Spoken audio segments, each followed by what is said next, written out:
Further proof immigration arrests in Minnesota are declining? Well, I found one metric worth noting. Of course, it is tough to get a clear picture from government data on the impact of ICE's so-called drawdown to Operation Metro Surge. So just looking for any clues, breadcrumbs, indicators, wherever we can find them. Well, here's one. The number of habeas filings in U.S. District Court. These are those constitutional challenges immigrants are filing when they believe their arrest or detention is unlawful. We've seen an absolute explosion in these cases, about 1,000 since December 1st.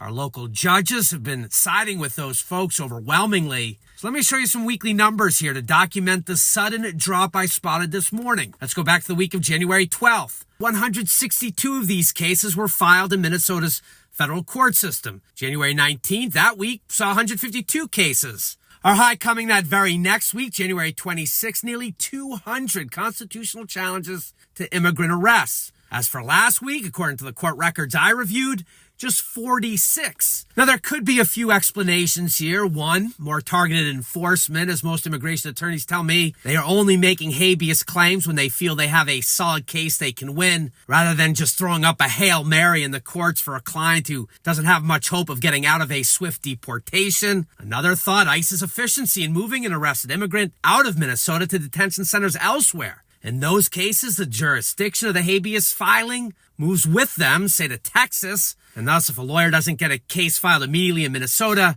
the case is bound for the Lone Star State, and we wouldn't see it in our local tally. I don't think it accounts for the large drop I noted, but certainly something to consider around the margins as we try to make sense of exactly what is happening on the ground when it comes to enhanced immigration enforcement operations right now across Minnesota.